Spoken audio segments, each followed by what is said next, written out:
Good evening. We begin with an explosive new development on the harmonized sales tax. The HST in British Columbia was on the provincial government's radar a lot earlier than the Campbell Liberals had let on.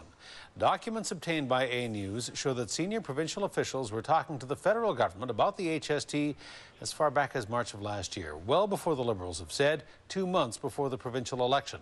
And there's more. It appears that documents which we have obtained under Freedom of Information also show the government had a study showing that the HST will not be the economic boon to the province that it's been telling you. A News legislature reporter Shachi Kurl has been following the developments.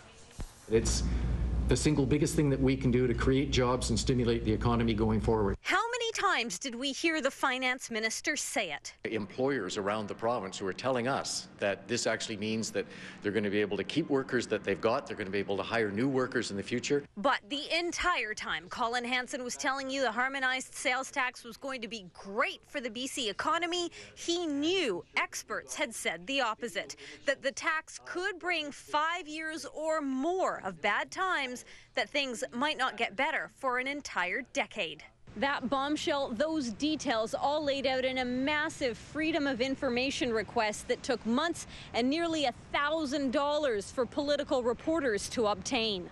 A briefing note dated March 12, 2009, quoted from an expert report from the C.D. Howe Institute, predicting short-term loss in GDP and unemployment, that consumers' real wages, spending power would drop, that it could take 5 or more years for job numbers to recover, and that those indicators may not be back in positive territory for fully 10 years. The whole time Colin Hansen was aware of that, he was telling you this. It is absolutely the right policy. It is the initiative that will do the most to create jobs in British Columbia. Today, with the benefit of knowing our questions were coming, Hansen was making no apologies, conceding nothing. That C.D. Howe report was actually prepared on assumptions that did not include the flexibility that the federal government showed as of the middle of last year. That's essentially an outdated report? Well, no.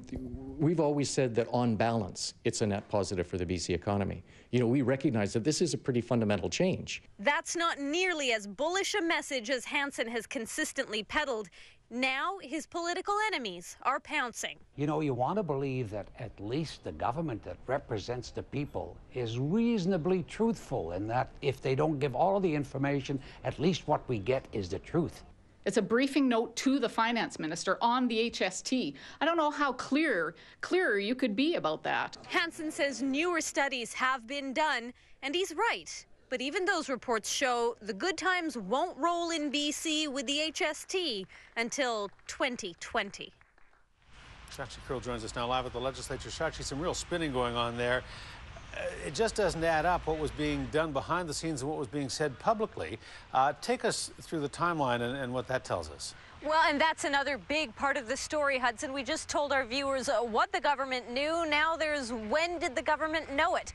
And what we can say is that in terms of the bureaucrats, the people working in the finance ministry, the HST was on their radar as early as the beginning of January 2009. Here's a brief timeline of events. Essentially in January 16th, Premier Campbell goes to Ottawa for a First Minister's meeting with a briefing note on the HST that says, look, this isn't the right option for us. But by January 27th, the federal budget's being tabled, and it's encouraging all provinces for a way to look at dropping their corporate tax rates. Fast forward to March, that briefing note that Colin Hansen read, and he is reading it, and it's been prepared because staff are concerned that he's going to be asked about the HST because it is being adopted in Ontario.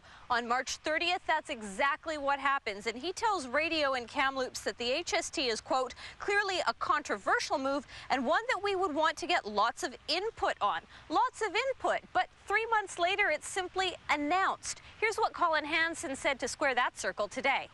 It's incumbent upon politicians and government leaders to actually be prepared to make tough decisions when tough decisions have to be made.